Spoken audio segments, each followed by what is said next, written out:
Doctor साहब, emotional intelligence एक term हम अक्सर यूज करते हैं। क्या रिलेशन है इमोशनल इंटेलिजेंस का माइंड पावर के साथ? बहुत बहुत अच्छा है, नहीं काफी रिलेशन है।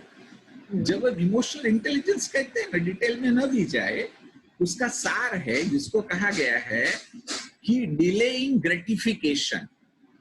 ओके। आपको कुछ खाने का मन हो रहा है, कुछ बोलने का मन हो रहा है, कुछ करने का मन हो रहा है, परंतु अगर सही नहीं है उस समय, हम्म, तो उसको आप डिले कर पाए, है ना। उसको जो इमोशनली इंटेलिजेंट है उसको डिले कर पाते, ठीक और है, जो इमोशनली इंटेलिजेंट नहीं है वो इम्पल्सिव है। ठीक है। समझो कि डायबिटीज है, फिर भी वो मीठा फटाफट खा लेगा। हाँ। गुस्सा अच्छा नहीं है, परंतु तुरंत वो गुस्सा एक्सप्रेस कर देगा, है ना। एक्सरसाइज करनी चाहिए, फिर भी वो सोता रहेगा। तो हम्म, इमोशनली इंटेलिजेंट जो व्यक्ति है उसका माइंड पावर से कैसे रिलेशन है कि माइंड पावर होगा तो ही आप इमोशनली इंटेलिजेंट बनेंगे। तो जो उसका बेसिक क्राइटेरिया है वही नहीं कर पाएंगे अगर आप में माइंड पावर नहीं है। जी। तो इमोशनली इंटेलिजेंट बनना है वो सिर्फ लेक्चर से नहीं होगा। हम्म, आपको भले जिसको बोला गया है टाइनी स्टेप्स, जी।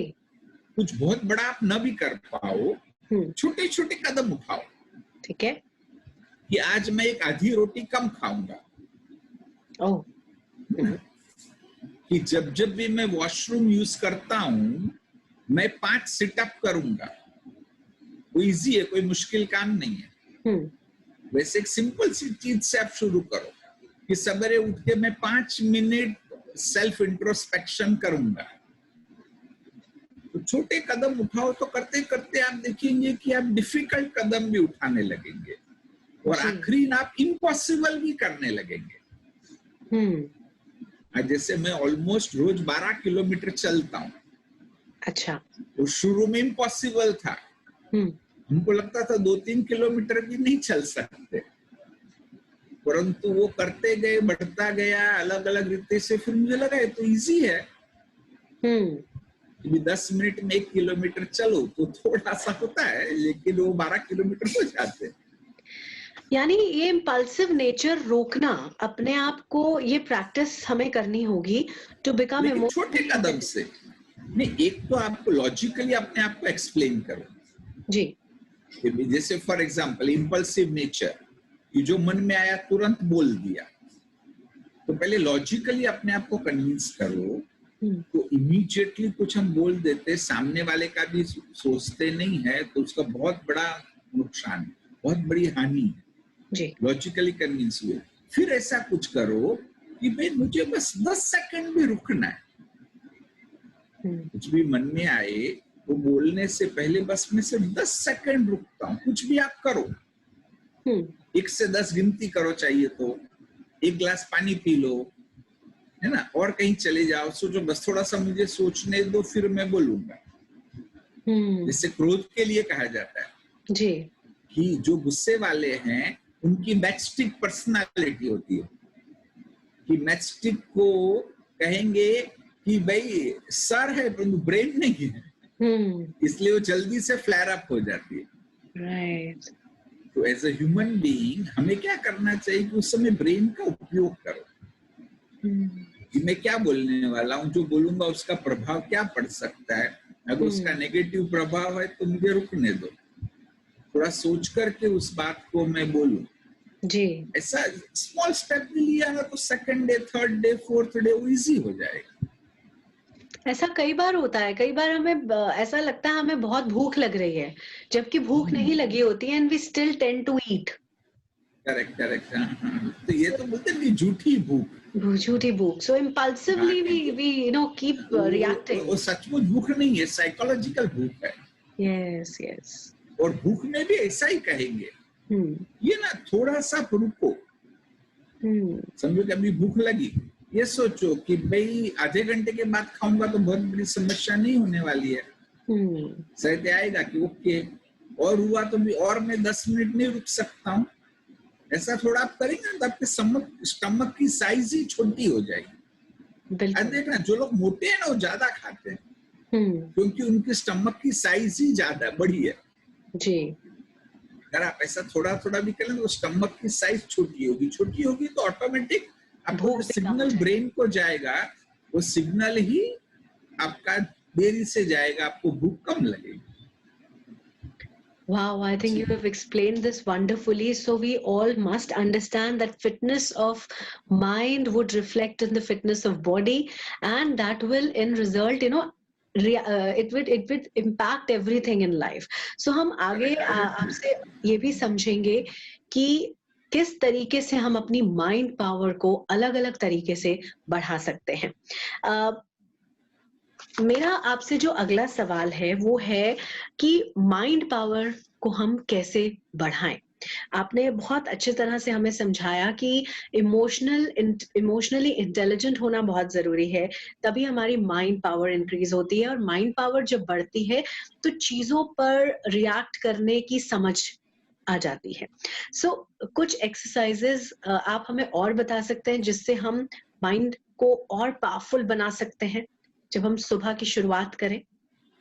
करेक्ट। नहीं, कुछ स्टेप्स मैं आपको बताता हूँ। जरूर। एक तो है ना, अवेयरनेस को डेवलप करो, जिसको कहे सजगता। सारा दिन जो कुछ भी कर रहे हैं ना, सजग होकर के करो कि अंदर में क्या चल रहा है। जैसे अभी मैं बोल रहा हूँ परंतु अंदर में कुछ सोच रहा हूँ, तो ऐसे ही सारा दिन हमें करना है कि भी अंदर में क्या चल रहा है। तो वो एक अगर अवेयरनेस आएगी तो भी हम आगे चल के अच्छा कुछ कर सकेंगे। फिर सेकंड है कि जो थॉट आ रहा है, ये सोचे कम से कम कि मुझे सही विचार करना है। कि जो परिस्थिति आई, हमारे मन में कुछ विचार आया, परंतु उसको आप इम्पोर्टेंस कितना देते हो। अगर कई बार है ना, चीज तो बहुत छोटी लेकिन हम इम्पोर्टेंस बहुत बड़ा दे देते और फिर समस्या होती है कि मुझे इम्पोर्टेंस जितनी परिस्थिति है उतना ही देना है। जैसे भी सवेरे सवेरे आप उठे, फिर रोज आपकी पत्नी आपको चाय बना के देती है, उस दिन चाय बना के नहीं दी, तो अब एक बात है, परंतु उसका आप महत्व कितना देते हो। जी जी, एक छोटी सी बात है, मैं खुद भी बना सकता हूँ। या व्यक्ति कहाँ से कहाँ पहुंच जाता है ये छोटी सी घटना में। assumptions है ना, नहीं assumptions है तो इतना ज्यादा सोचने लगता है, तो उससे आपकी माइंड पावर खत्म हो जाती है। जैसे बॉम्बे में लोगों को ट्रेन पकड़नी होती है, वो एक ट्रेन छूट गई तो व्यक्ति इतना अपसेट हो जाता है, बात मत पूछो। तो वहां पर हमें थोड़ा रिलैक्स रहना है। एक तो अवेयरनेस, सेकंड वो give right importance, third then वो ऑलवेज बी पॉजिटिव। और फिर जैसा मैंने शुरू में कहा कि फोकस रहो। उनको खुद अपने गोल सेट करने चाहिए, और भी आज के दिन में मेरे एक गोल से यह सब मुझे करना है। तो न केवल एक्शन, लेकिन मेरे जो विचार है वो विचार भी 100% फोकस रहे। तो जितने आपके फोकस रहेंगे तो माइंड पावर बढ़ेगा। और मैं कहूंगा कि थोड़ा भी आप रिलैक्सेशन करो, मेडिटेशन भी कर सकते हैं, बहुत मुश्किल नहीं है मेडिटेशन। थोड़ा मेडिटेशन करो, रिलैक्सेशन करो, तो उससे भी जो कहा था कि mind power is gap between the thoughts. तो जब आप रिलैक्स होंगे तो आपके स्पीड ऑफ थिंकिंग कम होगी, गैप क्रिएट होगा, तो सचमुच माइंड पावर बढ़ेगा। और एक बात है जो हमने डिस्कस भी किया कि mind power is a power of belief. जो माइंड पावर, कुछ भी आपको अचीव करना है, ये कहते हैं कि वो थॉट करो, उसमें 100% फेथ हो।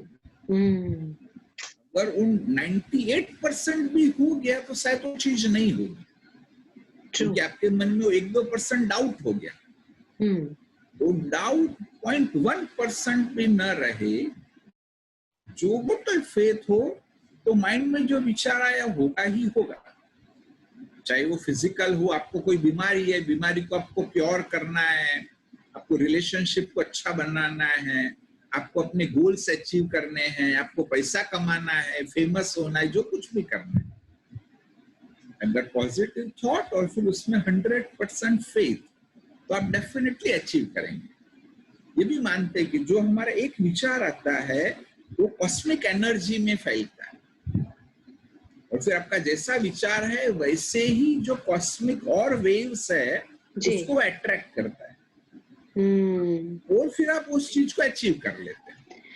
डॉक्टर साहब, मैं आपकी जब बातें सुनती हूँ ना, तो वाकई ये अनुभव करना बहुत अच्छा होगा। लेकिन जैसे आपने कहा कि जब मुंबई में किसी की ट्रेन छूटती है तो वो बहुत रेस्टलेस और परेशान हो जाता है। अगर हमारे आसपास के लोग भी इसी तरह की बातों को ध्यान में रखेंगे तो शायद जीना बहुत आसान हो जाता है, क्योंकि कई बार हम खुद को तो बदल लेते हैं लेकिन आसपास लोग, सिचुएशंस हमें इतना इंस्टिगेट कर देते हैं। क्योंकि मैं सोच सकती हूँ कि जिसकी ट्रेन मिस हुई वो रेस्टलेस इसलिए हुआ क्योंकि उसे पता है कि ऑफिस पहुंचकर उसको बॉस से डांट पिटनी ही पिटनी है। उसका बॉस चाहे वो कितने भी लॉजिक्स रख दे, वो नहीं समझेगा कि वो क्यों लेट आया। तो कई बार ना सिचुएशंस को फेस करना इतना मुश्किल हो जाता है कि वो रेस्टलेसनेस अपने आप पैदा होने लगती है, no matter how much you calm yourself. इसमें ना एक तो समझना है कि कोई भी चीज अभी एक सेकंड पहले भी हो गई, what has happened even before 1 millisecond, मैं उसको वापस अनडू नहीं कर सकता, वो हो गया। अब उसमें प्रायश्चित करके 1.1% भी फायदा नहीं होने वाला है। फायदा तब होगा कि जब उससे हम कुछ सीखे, या तो जैसे आप कहते हैं कि भी बॉस से डांट मिलेगी तो उसके लिए प्रिपेयर कर लो क्योंकि ये गलती हो गई है ना। भी बॉस को ये कहेंगे कि आज मैं चलो आधा घंटा ज्यादा बैठ के भी काम को पूरा कर दूंगा, आगे चल के कभी भी गलती नहीं होगी। और फिर अपने आप को भी फिक्स करें, ये ट्रेन क्यों मिस हुई। हो सकता है हम घर से ही लेट निकले, ट्रैफिक जैम था, है ना। तो अब ये दोनों चीजें कि घर से हमको ट्रैफिक जैम को हमें समझ करके चलना है, उतना मार्जिन लेके चलना है, जैसे अभी आपको एयरपोर्ट जाना होता है, पता है प्लेन गया तो गया फिर भी लोगों का प्लेन छूट जाता है, परंतु हम जल्दी जाते हैं ना। राइट। चलो 45 मिनट से हम कोशिश करते हैं 1.5 घंटा पहले पहुंच जाए, क्योंकि अगर 5, 10, 15 मिनट आगे पीछे हुआ तो भी हम वो 45 मिनट्स की लिमिट में तो पहुंच जाएंगे। राइट।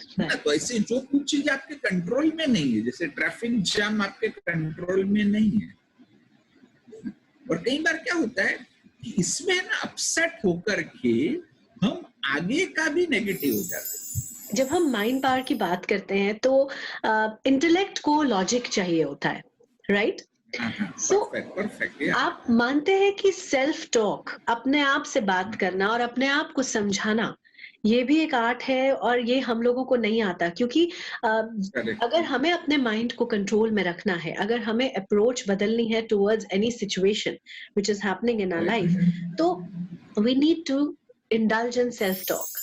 हम सारा दिन अपने आप से बात करते ही है, लेकिन वो अधिकतर नेगेटिव होती है। हाँ, अपने आप को ब्लेम करते हैं, औरों को ब्लेम करते हैं, परिस्थिति को ब्लेम करते हैं। तो ये सेल्फ टॉक को ना पॉजिटिव बनाओ, और फिर एक तो भी सेल्फ टॉक प्यार से भी अपने आप से बात करो कि पॉजिटिव होने वाला है, अच्छा होने ही वाला है, यू आर लर्निंग लेसन्स। ऐसे फिर जैसे कहा कि उसको लॉजिक दो, क्योंकि बुद्धि है वो तर्क की भाषा समझती है। बिल्कुल। और एक चीज है, फिर इमोशनली भी बोलो। सबकॉन्शियस है वो इमोशंस की भाषा समझता है, सबकॉन्शियस चित्रों की भाषा समझता है, इसलिए पिक्चर्स भी क्रिएट करो, और नेगेटिव का पिक्चर नहीं हो सकता है। हाँ। पिक्चर है वो पॉजिटिव का ही हो सकता है। मैं ये कहूं कि मैं डरूंगा नहीं, पिक्चर तो डर का है। जी। परंतु मुझे ये सोचना है कि मैं निर्भय हूँ। कुछ देर पहले आपने कहा कि बच्चों के साथ पेरेंट्स को बहुत केयरफुल रहना चाहिए, और क्योंकि हम यहाँ पे सबकॉन्शियस की बात कर रहे हैं तो जाहिर है सबकॉन्शियस में बहुत लंबे समय का जो नेगेटिविटी है वो इकट्ठे होती रहती है और फिर वो कहीं ना कहीं एक नेगेटिव बिहेवियरल पैटर्न के रूप में बाहर निकलती है।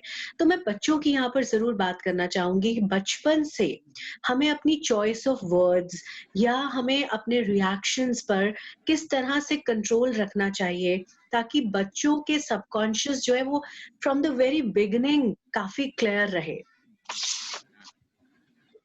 सबसे इम्पोर्टेंट तो है कि कम से कम 3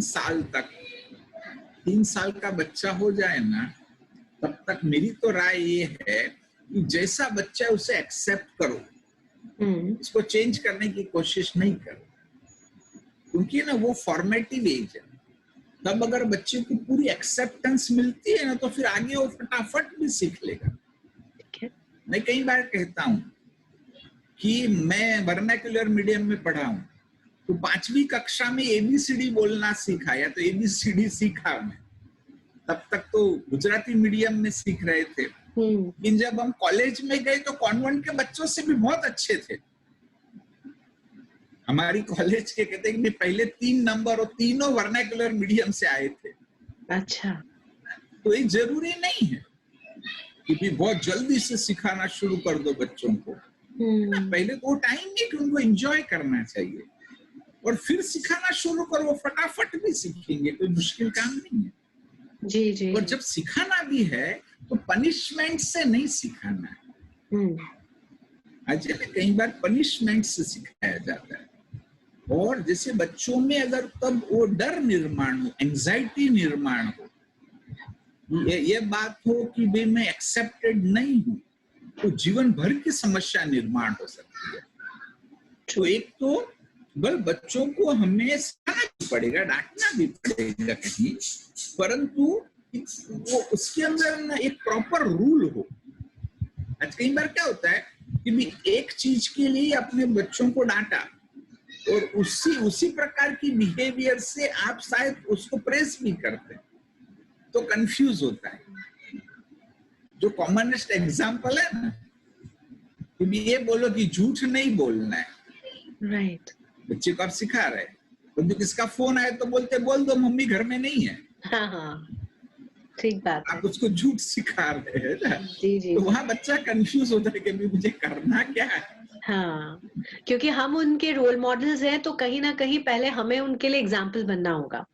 और बच्चों को एंजाइटी कैसे नहीं, एंजाइटी आने का जो कारण है ना, हाँ जी, कि भी एक ही चीज के लिए उसको प्रशंसा मिलती है और उसी चीज के लिए उसको डांट मिलती है, तो सबकॉन्शियस कंफ्यूज हो जाता है कि भी मुझे क्या करना चाहिए। Right right right.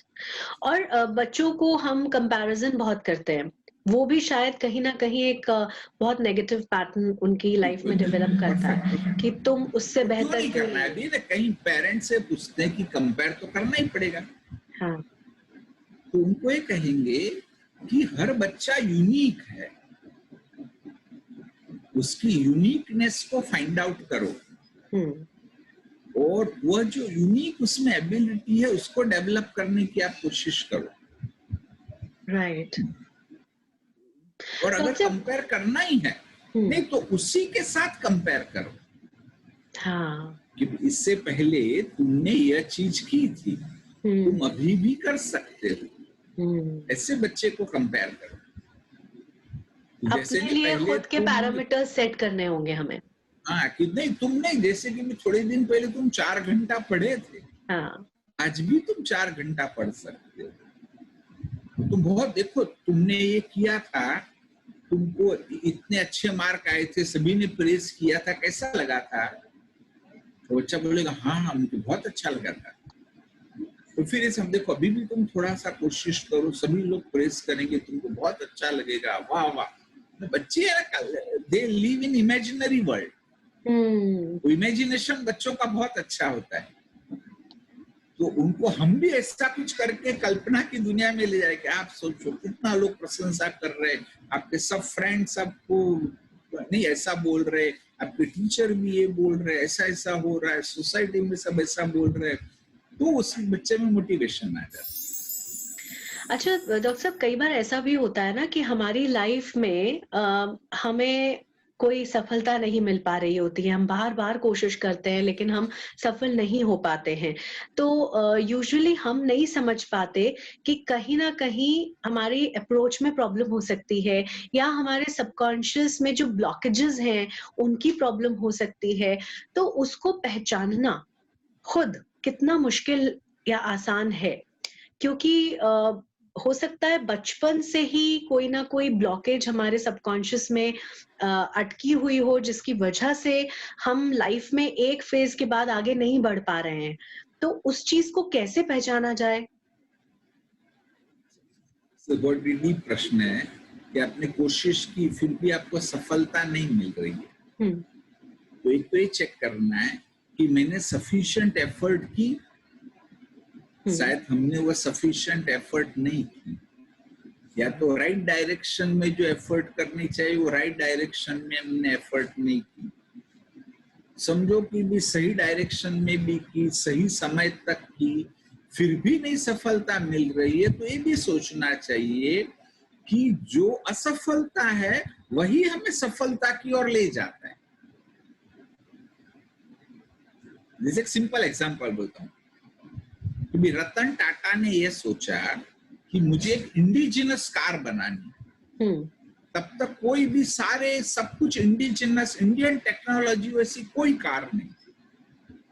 जब उन्होंने ये सोचा तो लोगों ने कहा नहीं हो सकता, कि भी मारुति भी आई तो सुजुकी का कोलैबोरेशन था उसमें।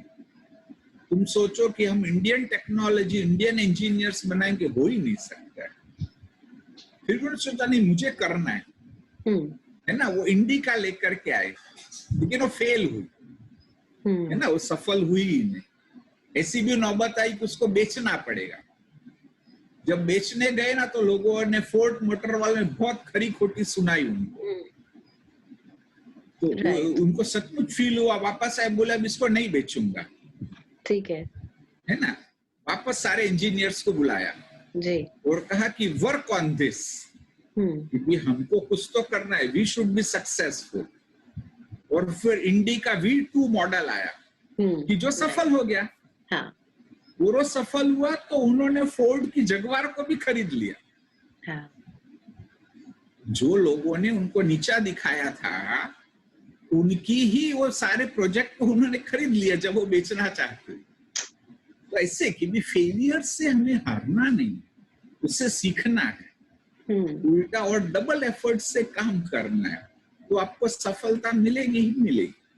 आपके पास इस तरह के पेशेंट्स आते हैं जो जहां आप उन्हें काउंसल करते हैं और आपको पता चलता है कि जो रीजन वो सोच रहे हैं वो नहीं है, बल्कि कुछ और डीप डाउन उनकी सबकॉन्शियस में कुछ ऐसा दबा हुआ है जो शायद काउंसलिंग से बाहर आया and then their life changed? नहीं, बहुत है ना, ये काउंसलिंग का काम वही है, दोनों प्रकार के। एक तो भी life general, life in general, और दूसरा है कि अभी उनके प्रोफेशन में, समझो कोई व्यक्ति जॉब कर रहा है, वो छोटा या मीडियम बिजनेस कर रहा है, बड़ा बिजनेस कर रहा है, और उसमें वो असफल हो रहा है, उसको सफलता नहीं मिल रही है। तो फिर जब वो रीजन को ढूंढ निकालते कि भी यहाँ पर कॉज है, इस पर आप काम करो, ऐसी जो बातें मैंने बताई, ऐसी मोटिवेशनल चीजें भी उनको बताते हैं। और जब व्यक्ति फिर वो एफर्ट करने लगता है तो बहुत सारे जो सक्सेसफुल होते हैं, और वही पैरामीटर है कि वो सक्सेसफुल हुआ। जब हम माइंड पावर की बात करते हैं ना, तो जैसे हम कई लोगों को देखते हैं ना, कुछ लोग आग पे चलते हैं या शीशे पे चलते हैं, या फिर कुछ ऐसा मिरेकल होता है कि उनके हाथ में विभूति आ जाती है या कुछ और प्रसाद आ जाता है। ये भी माइंड पावर ही है क्या? इसमें ना दो बातें आपने बताई उसमें। जो पहला है कि जलती हुई रुई को, जैसे जिसको फायर ईटिंग कहा गया है, ग्लास वॉक कहा गया है, वो वास्तव में साइंस है, वो माइंड पावर नहीं है। क्योंकि जब जलती हुई रुई मुंह में डालेंगे, कार्बन डाइऑक्साइड के कांटेक्ट में आएंगे तो तुरंत बुझ जाएगी। ये 1000% होगा। सिर्फ यहाँ से मुंह तक लाना, उसमें शक्ति चाहिए, उसमें थोड़ा पावर चाहिए, फिर तो वो इजी है। अच्छा। तो ये अगर प्रॉपरली समझाया जाए और व्यक्ति प्रैक्टिस करे तो इट्स इजी। और जब कांच के टुकड़ों के ऊपर व्यक्ति चलता है तब आप है ना वो बहुत सारे टुकड़े डालो ना तो एक बेड बन जाता है जी। सिर्फ क्या करना है आपको धीरे धीरे अवेयरनेस से चलना है। अगर कोई अवेयरनेस से चले तो उसको बिल्कुल हर्ट नहीं होगा। तो ये भी एक प्रकार से कहेंगे कि हम साइंस है। और ये जो हम हाथ से अचानक निकालते ऐसे हाँ राइट राइट, तो वो एक्चुअली तो है ना वो टेक्निक है, वो भी माइंड पावर नहीं है। आपने कभी देखा भी ना कई लोग स्वामी जी आए, हाँ आप जी, देखना वो आए ना तो ऐसे आए लोगों के जी जी जी, और फिर उनके हाथ में ऐसे कैप्सूल या तो कुछ है कि जो ऐसे किया तो हमको लगता है कि वो भभूत निकली। एक्चुअली माइंड पावर नहीं, ऐसा कहेंगे कि नहीं, एक प्रकार से खुद तो ट्रिक है, टेक्निक है। बहुत सारी बातें आपने और भी एक चीज देखी होगी कि कई बार दिखाते कि कमंडल में पानी है, बताएंगे वो पानी पूरा मैंने खाली कर दिया, देखो खाली कर दिया, सब लोग देख रहे कि ये तो पानी खाली हो गया। फिर उसको रख के कुछ तो करते, उनको लगता है कि इन्होंने माइंड पावर से उसमें पानी ला दिया जी। वास्तव में उसमें है ना एक दो लेवल बने होते, जो एक मतलब दो लेवल्स थे, ठीक है। एक को बंद हो गया तो आपको दिखाया कि देखो पानी मैंने डाल दिया, कुछ भी नहीं है, फिर से करके उन्होंने थोड़ा हिलाया तो वो ओपन हो गया, तो फिर से पानी आया। अभी टेलीपैथी का पावर हो सकता है, सिक्स्थ सेंस का पावर पॉसिबल है कि भी कोई चीज हजारों मील दूर है, वो क्या है और वो कैसे होता है। कहते हैं हमारे ब्रेन का है ना हम 1/3 ही यूज कर रहे हैं। एक्चुअल ब्रेन का 2/3 जो हमारे एरियाज है ना वो अनयूज्ड है, we are not using them. अगर हम रिलैक्सेशन के द्वारा और तरीके से विजुअलाइजेशन के द्वारा उस ब्रेन के पार्ट को भी एक्टिवेट कर पाए तो ऐसी बहुत सारी चीजें पॉसिबल है। जैसे ना आजकल बच्चों को सिखाते मिड ब्रेन एक्टिवेशन, जिसमें बच्चा आंखें बंद करके भी सचमुच ही पढ़ पाता है। ओके, आंखें बंद करके हाँ, इट्स रियल, ये ट्रिक नहीं है, वो बड़े नहीं कर सकते। समझो 5-6 साल से लेकर के 10-11 साल के बच्चे हैं कि जिनका मिड ब्रेन भी एक्टिव हो सकता है। अच्छा। उनको प्रैक्टिस से सिखाई जाती है। भी डिफरेंट कलर्स है तो देखे बिगड़ गयो, कलर को भी सूंघो, कलर को भी फील करो, आपकी स्किन भी उसको फील कर सकती है। ऐसे डिफरेंट इन रिलैक्स स्टेट है ना, ऐसा प्रैक्टिस कराई जाती है। जी जी जी। जब बच्चे प्रैक्टिस करते हैं तो बच्चे आंख बंद करके भी नोट्स के जो नंबर है वो एग्जैक्टली बता पाते हैं और वो करना चाहिए। जो मिड ब्रेन एक्टिवेशन है वो अच्छी चीज है। क्या फायदा होता है इससे? नहीं, वो शार्प होते बच्चे, शार्पनेस आएगी। हाँ, जल्दी सीखते हैं।